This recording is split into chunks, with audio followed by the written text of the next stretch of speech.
அனைவரும் அமருங்கள். காராள குடும்பத்தை பற்றிய கதையை சொல்லப் போகிறேன். இது உங்களுடைய காலத்திலோ என்னுடைய காலத்திலோ நடந்தது அல்ல.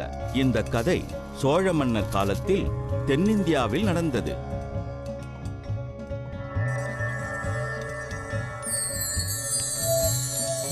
தாமரை இப்பொழுது சொர்க்கத்தின் கதவினை நெருங்கப் போகிறாள்.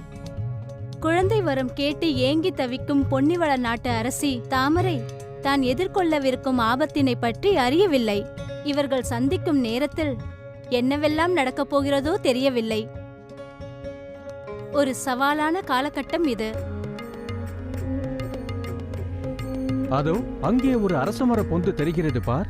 அங்கே காவி வேட்டியும் ருத்ராட்ச மாலையும் கவச குண்டலமும் பஞ்சாட்சரமும் விபூதி பெட்டியும் இருக்கும். அதை கொண்டு வா. அவைகள் உனக்கு அவசியம் தேவைப்படும்.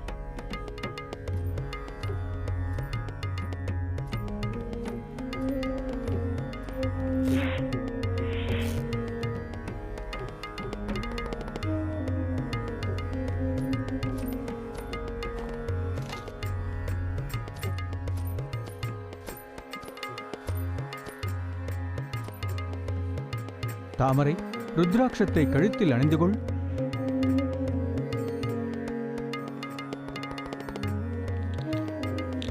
இந்த விபூதியை எடுத்து உன் உடல் முழுவதும் பூசிக்கொள்.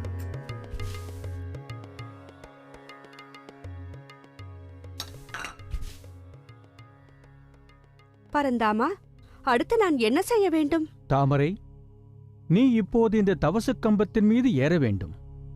தூணில் ஏற விஷ்ணு மாயப்படிகளை அமைத்தார். தூணின் மேல் 7 தங்க ஊசிகளை அமைத்தார். 7 ஊசிகளின் முனைகளிலும் 7 ஜெபகண்டிகளையும் அமைத்தார். ஒவ்வொரு மணியின் மீதும் மலர்ந்த ஒரு செவ்வரளி பூ வைக்கப்பட்டது. தாமரையின் மன உறுதியை சோதிப்பதற்காக பகவான் விஷ்ணு இவை அனைத்தையும் செய்து முடித்தார். அந்த தவசு கம்பத்தில் தாமரை ஆடாமல் அசையாமல் அமர விஷ்ணு அவளுக்கு உதவி புரிகின்றார். தனது அற்புதமான சக்தியால் தாமரையின் கூந்தலை அவர் நன்கு வளரச் செய்தார். அப்படி வளர்ந்த அவளது கூந்தல் தவசு தூணின் அடிப்பாகம் வரை நீண்டு அவள் ஆடாமல் அசையாமல் இருக்கும்படி பிடித்துக் கொண்டது. நீ இவ்வாறு 21 வருடங்கள் கடும் தவம் புரிய வேண்டும். உன் தவம் முடிந்ததும் நான் திரும்பி வருகிறேன். இந்த கடினமான நீண்ட காலத்தில் தாமரைக்கு என்ன நடக்கும்? இதே நிலையில் அவள் 21 வருடங்கள் இருக்க வேண்டும். இவ்வாறு தாமரை இருந்த நிலையில் 2 தெய்வீக கிளிகள் அவளது நாசியில் கூடு கட்டி அவளுடன் விளையாடத் தொடங்கின.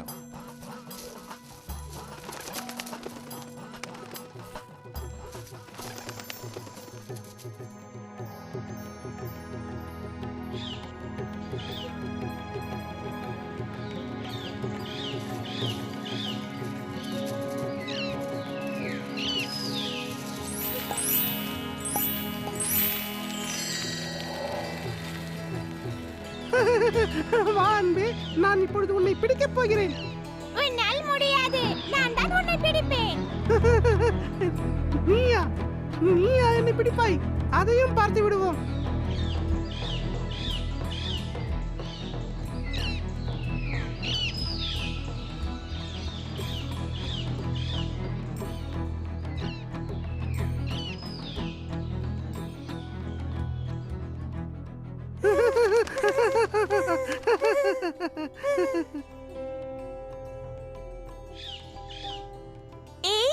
நான் இப்பொழுது சந்தோஷமாக உள்ளேன்.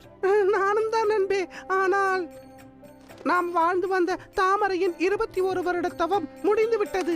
ஆம், இதுவரை நாம் இருவரும் தாமரையின் மூக்கில் கூடு கட்டி சந்தோஷமாக வாழ்ந்திருந்தோம். இனி என்ன செய்வது? எனக்கும் தெரியவில்லை. ஆனால் ஏதாவது செய்தாக வேண்டும். ஆம், வெகு விரைவில் தாமரை சிவனிடம் வரம் பெற்று விடுவாள் என நினைக்கிறேன்.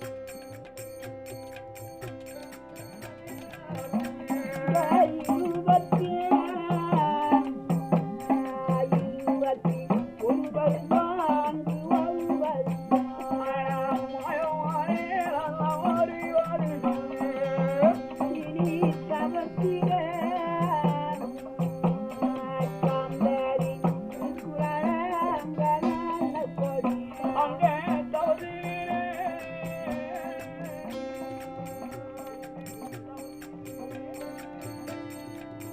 தாமரைக்காக வரம் வாங்கித் தர இதுவே சரியான சமயம். நான் இந்த உதவியை கண்டிப்பாக செய்ய வேண்டும்.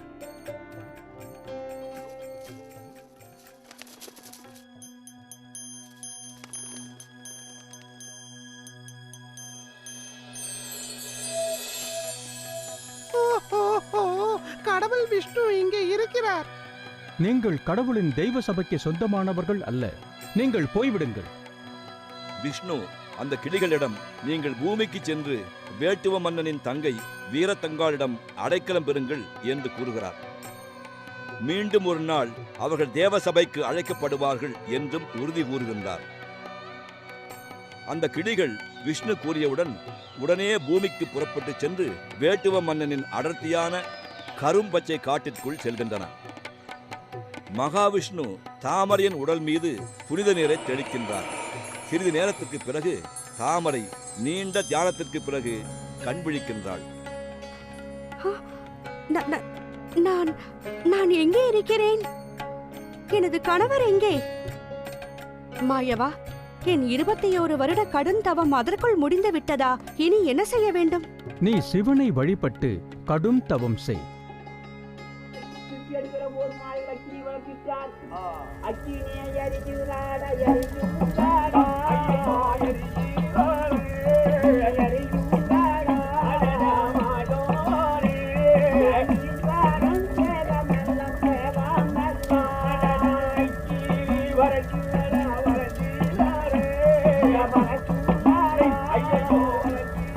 சிவபெருமான் ஆழ்ந்த தியானத்தில் இருக்கின்றார். ஆனால் அக்னியின் ஜுவாலை அவரை விழித்தெழச் செய்கின்றது.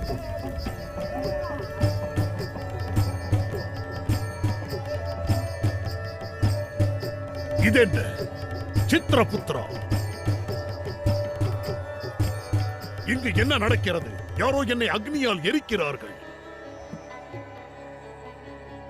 சுவாமி, யாரோ ஒரு பெண் தபசு நிலை கம்பம் நாட்டி கடுந்தவம் செய்கிறாள். அவளை கம்பத்திலிருந்து இழுத்து வந்து நரக குழியில் போடுங்கள். யார் அவளை இங்கு அழைத்து வந்தது? அவளை இழுத்து வந்து என் முன் நிறுத்துங்கள்.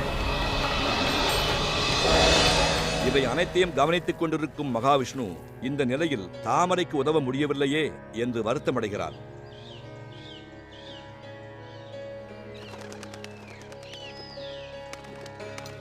ஓ, அழகிய கிளிகள், நீங்கள் எவ்வளவு அழகாக இருக்கிறீர்கள். எங்கிருந்து வருகிறீர்கள்?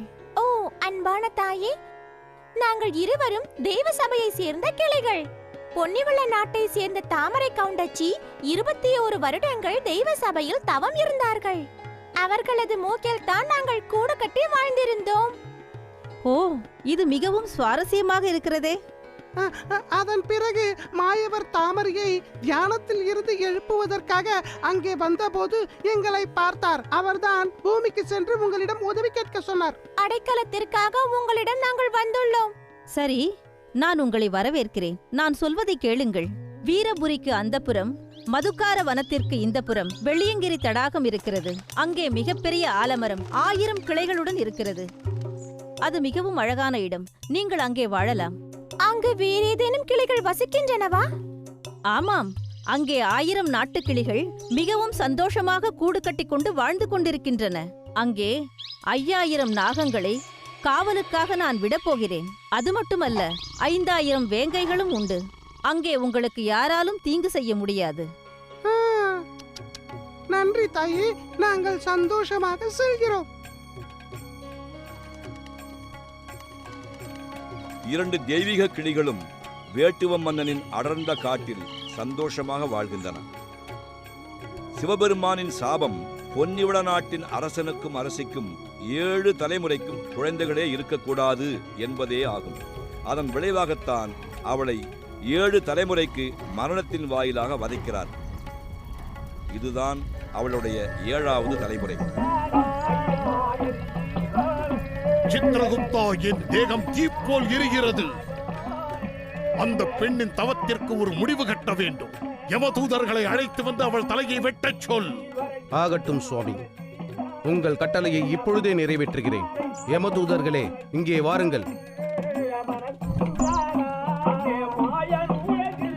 உடனே சென்று அந்த பெண்ணின் தலையை கொய்து அதை ஒரு கூடையில் இட்டு சிவபெருமானின் தெய்வச் சபையின் முன்னால் இருக்கும் கம்பத்திலே அந்த கூடையை கட்டி தொங்கவிடுங்கள்.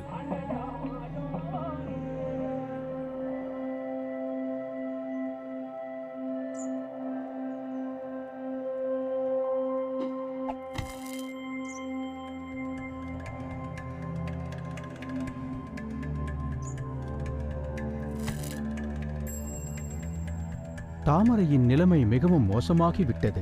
அவளுடைய தலையில்லாமல் அவளுக்கு எப்படி உயிர் கொடுப்பது? தங்கை பார்வதியிடம் சென்று ஆலோசனை கேட்போம். அண்ணா மாயவரே, இத்தனை வருடங்கள் எங்கே சென்றிருந்தீர்கள்? ஏன் என்னை பார்க்க வரவே இல்லை?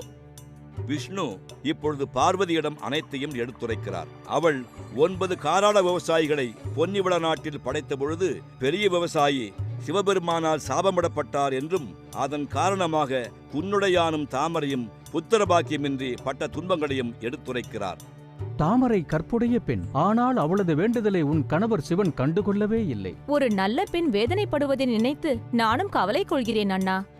தங்கையே, எப்படியாவது உன் நாதனை சமாதானப்படுத்தி தாமரைக்கு குழந்தை வரத்தை வாங்கி கொடுத்துவிடு. நான் உடனே என் கணவரை சந்தித்து இதை பற்றி பேசுகிறேன்.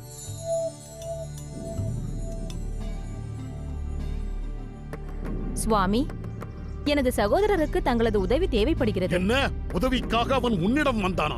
ஏன் நேரடியாக என்னிடம் வந்து கேட்கவில்லை? இப்போது நான் என்ன செய்ய வேண்டும் பார்வதி? உலகை காக்கும் பரம்பொருளே, தங்களது இதயத்தை திறவுங்கள். தாமரை மிகச்சிறந்த பக்தை. அவள் மீது இரக்கம் கொண்டு தயவு செய்து அவளுக்கு வரம் கொடுங்கள். ஆனால் அவள் மலட்டுத்தன்மைக்காக சபிக்கப்பட்டிருக்கிறாள். ஓ சுவாமி, அருள் கூர்ந்து அவளுக்கு ஏதேனும் செய்யுங்கள். சரி பார்வதி, உனக்காக மட்டுமே அவள் மன்னிக்கப்படுவாள். நானும் தாமரைக்கு வரம் தர சம்மதிக்கிறேன். நீ உடனே சென்று பரந்தாமனை என்னை வந்து சந்திக்கச் சொல்.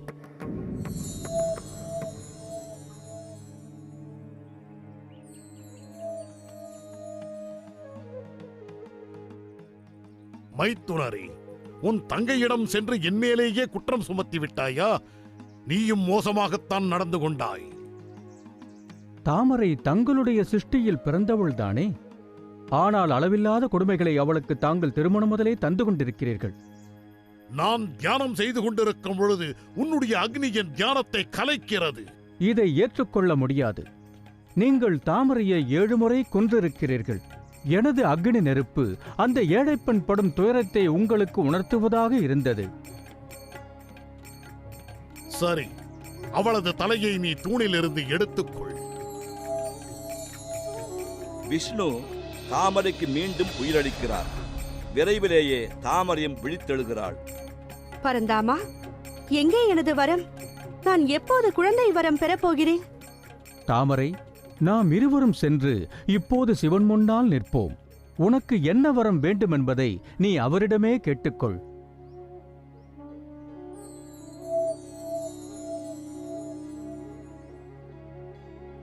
கடவுளே, இறைவா, என் சந்தோஷத்தை நான் எப்படி வெளிப்படுத்துவது? தங்களை காண்பதற்கு எனக்கு 21 வருடங்கள் ஆனது. ஆனால் எப்படியோ இறுதியில் உங்களை நான் அடைந்து விட்டேன். என் துன்பங்களுக்கு இப்போது பரிசு கிடைக்கப் போகிறது. பெண்ணே, நீ நீடூழி வாழ்வாய்.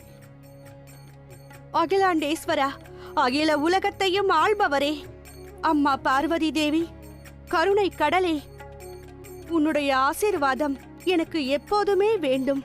தாமரை, எங்கள் ஆசைகள் உனக்கு எப்பொழுதும் உண்டு. அது போகட்டும் பெண்ணே, உனக்கு என்ன வரம் வேண்டும் கேள். இறைவா, எனக்கு வலிமையான 2 ஆண் மகன்கள் வேண்டும். சித்ரகுப்தா, விதியின் ஏடுகளை கொண்டு வந்து அதை படி.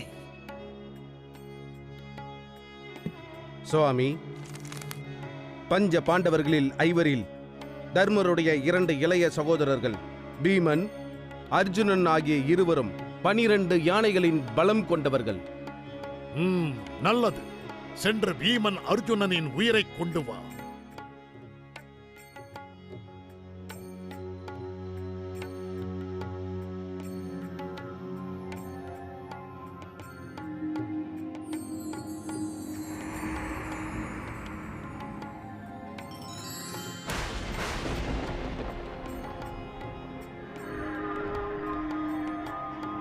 பெண்ணே, உனக்கு இன்னும் என்ன வரம் வேண்டும்? சுவாமி, என் அரண்மனைக்கு ஒரு மகளும் எனக்கு வேண்டும். அந்த அழகிய பெண்ணுக்கு மார்பில் ஒரு அக்னி சண்டும் இருக்க வேண்டும். சித்திரகுப்தா, தெய்வ சபையில் எந்த பெண்ணின் மார்பில் அக்னி செண்டு இருக்கிறது?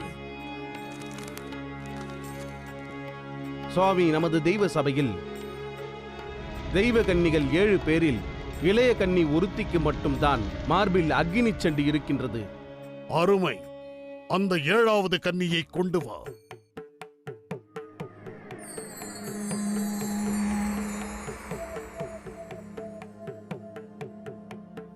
ஓ பெண்ணே, அந்த 7 பெண்களில் உன்னிடம்தான் அக்னி செண்டு உள்ளது. இப்போதே நீ பூமிக்கு செல்ல வேண்டும். அங்கு நீ தாமரையின் வயிற்றில் பிறப்பாய். அங்கே உன் கடமைகள் முடிந்தவுடன் நானே உன்னை தெய்வ சபைக்கு மீண்டும் அழைத்துக் கொள்வேன்.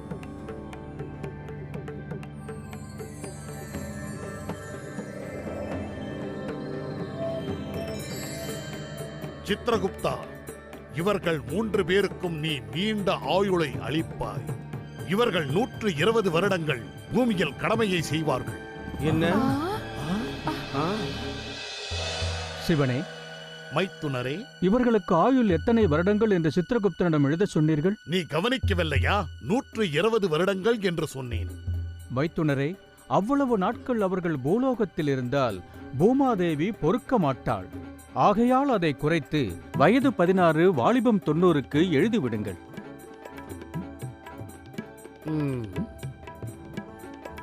நீ சொல்வது எனக்கு புரிகிறது.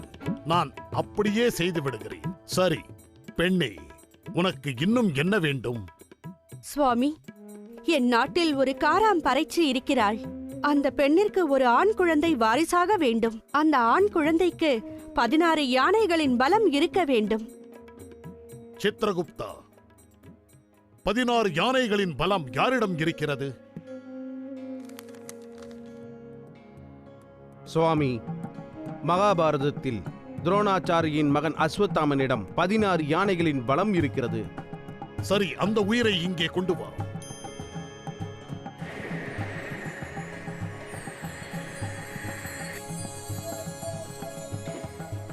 என்ன பெண்ணே, இது போதுமா? தாமரையின் வேண்டுதல் இத்துடன் முடியவில்லை. தனது அரண்மனை நாய்க்கு ஒரு பெண்குட்டி வேண்டுமென கேட்கிறாள். அரண்மனை குதிரைக்கு மின்னல் வேகத்தில் செல்லும் 2 குட்டிகள் வேண்டுமென கேட்கிறாள். இறுதியாக பொன்னிவள நாட்டில் உள்ள ஒவ்வொரு பிராணிக்கும் தான் கொடுக்கும் தீர்த்தம் மூலமாக குழந்தை பாக்கியம் கிட்ட வேண்டும் என்று அவள் வேண்டுகோள் வைக்கிறாள். சரி, நான் உனக்கு புனித தீர்த்தம் தருகிறேன். யாருக்கெல்லாம் குழந்தை பாக்கியம் வேண்டுமோ அவர்களுக்கெல்லாம் இந்த தீர்த்தத்தை கொடு. உடனே அவர்கள் கருவுண்டாகி குழந்தை பாக்கியம் பெறுவார்கள். சிவபெருமான் தாமரை தவமிருந்த 21 வருடங்களை மீண்டும் அவளுக்கு அளிக்கிறார். இதன் மூலம் அவள் தவமிருந்த 21 வருடங்கள் அவளது வயதில் குறைக்கப்பட்டது. தாமரை, நான் உன் ராஜ்யத்தில் இருக்கும் அனைவரையும் ஆசீர்வதிக்கிறேன். மகாவிஷ்ணு, நான் கூறுவதை கேள். நீ அடிக்கடி பூலோகம் சென்று யாரேனும் பக்தர்களை கூட்டி வந்து எனக்கு தொல்லை கொடுக்கிறாய். துன்பப்படும் எனது பக்தர்களுக்கு உதவி செய்ய வேண்டும் என்று நான் நினைக்கிறேன். அதற்கும் சில கட்டுப்பாடுகள் தேவைப்படுகிறது. நான் உன் கோபால பெட்டியையும் வலம்புரி சங்கையும் என்னிடம் வைத்துக் கொள்ளப் போகிறேன். தாமரையின் குழந்தைகள் 16 வயதை தாண்டிய பிறகு அவர்களது உயிரை நீ என்னிடம் கொண்டு வந்து சேர்த்து விடு. அதன் பிறகு உன் பொருளை நான் உன்னிடம் திருப்பித் தருகிறேன். மனமின்றி மகாவிஷ்ணுவும் தனது கோபால பெட்டியையும் வலம்புரி சங்கையும் சிவனிடம் அளிக்கின்றார்.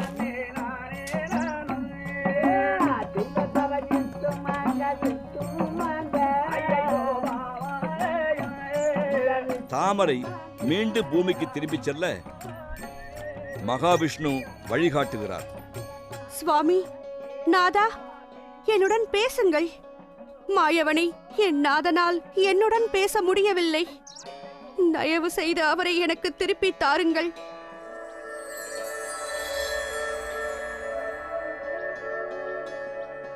மங்களம் உண்டாகட்டும். தாமரை, என்ன நடந்தது? நீ திரும்ப வந்து விட்டாயா?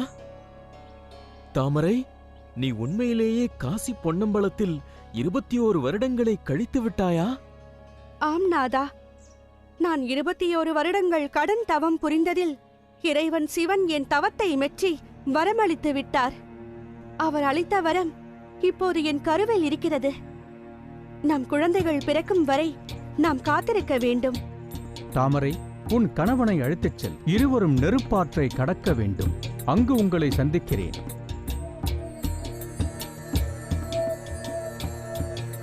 இதற்கிடையில் காடி தேவி தோன்றி அந்த பெண் பந்தியிடம் நீயும் கருவுருவாய் என்று அருள் புரிகின்றார்.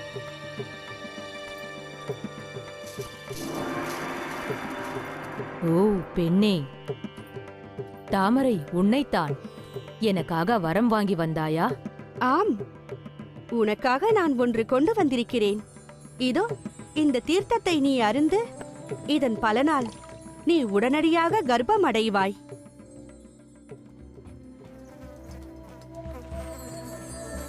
மகாவிஷ்ணுவின் உதவியை பெற்றுக்கொண்டு அரசன் குன்னுடையானும் தாமரையும் தெய்வ சபையிலிருந்து முன்போல் 4 ஆறுகளையும் தாண்டி செல்கின்றனர்.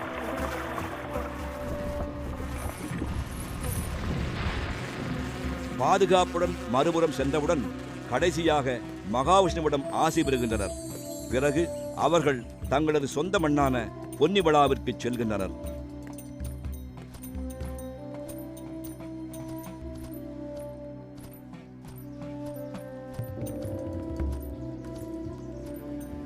உச்சி நேரம், வெயில் கடுமையாக இருந்தது. குன்னுடையானும் தாமரையும் பொன்னிவளாவில் உள்ள பிள்ளையார் கோவிலை அடைகின்றனர். அவர்கள் வரம் வாங்கி வந்த செய்தி சிறிது நேரத்திலேயே ஊரெங்கும் பரவியது. அந்த செய்தியை கேட்டதும் பொன்னிவள நாட்டில் உள்ள அனைத்து மக்களும் பிள்ளையார் கோவில் வாயிலில் ஒன்று கூடினர். உங்கள் அனைவரையும் ஆசீர்வதிக்கிறேன். எனக்கு ஏதேனும் பரிசு உண்டா? ஆம், உங்கள் அனைவருக்காகவும் ஒன்று கொண்டு வந்திருக்கிறேன். இதோ இந்த தீர்த்தத்தை அருந்தும் அனைவருக்கும் கரு உண்டாகும்.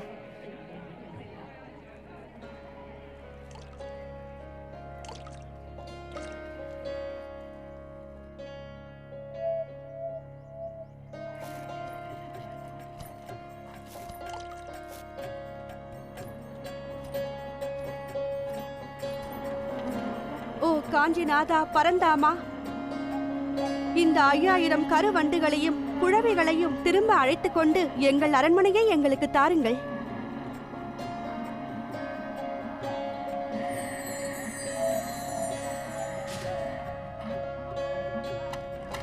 மாதர்களே, அரண்மனையை சுத்தம் செய்து அலங்காரம் செய்யுங்கள். நாங்கள் திரும்ப வந்ததை கோலாகலமாக கொண்டாட வேண்டும். இது கதையின் ஒரு பகுதிதான். ஆனால் இதுவே முடிவல்ல. குன்னுடையானும் தாமரையும் மீண்டும் அரண்மனைக்கு வந்ததைக் கண்ட மகாவிஷ்ணு மகிழ்ச்சி கொள்கிறார். நாட்டு மக்கள் அனைவரும் சந்தோஷமடைகின்றனர். விரைவிலேயே இந்த நாடு வளமுடன் செழிப்பாக விளங்கப் போகிறது. இன்னும் 9 மாதங்களில் அரசியார் 3 குழந்தைகளுக்கு தாயாக போகிறார். புதிய தலைமுறை உருவாகப் போகிறது. இந்த புதிய தலைமுறைதான் வளமான இந்த பொன்னிவள நாட்டை ஆளப்போகின்றவர்கள். கொங்கு வெள்ளாள கவுண்டர்களே, நன்றாக ஒன்றை புரிந்து கொள்ளுங்கள். இன்றைய காலகட்டத்தில் நம்ம பசங்களுக்கு ஏன் திருமணம் நடக்க மாட்டேங்குது அப்படின்னா, கலப்பு திருமணம் என்பது, அதாவது பெற்றோர்கள், அதாவது தாய் தந்தையை மீறி கலப்பு திருமணத்திற்கு நீதிமன்றங்களும் ஆதரவு கொடுக்குறனால தான். ஒரு பெற்றவர்கள் தாய் தந்தை மிஷின்மாறு நினைக்கிற நீதிமன்றமும் அரசாங்கமும் இருக்குது. அப்போ அந்த அரசாங்கத்தை கேள்வி கேட்கக்கூடிய தகுதியுடையவன் ஒரே ஒரு குடியை கொண்டவன் வேளாள குடியானவன் மட்டும்தான். அது தமிழ் குடியான வேளாளர்கள், மற்ற குடிகளும் தமிழ் குடியோட இருக்கிறவங்களும் கேள்வி கேட்கணும். அப்போ அந்த கேள்வி எதால் கேட்கணும்னா, நம்ம ஓட்டால் தான் கேட்கணும். திராவிட கட்சிகளை நம்பியோ மத கட்சிகளை நம்பியோ வேளாளன் எப்போதுமே இல்லை. அவர்களை நம்பி வேளாளன் பிறக்கவில்லை. அவர்களை தலையில் தூக்கி வச்சு ஆட வேண்டாம். ஏனென்றால் அவர்களால் இந்த இனம் அழியும், அழிவு பாதையை நோக்கி செல்லும். நன்றி, வணக்கம்.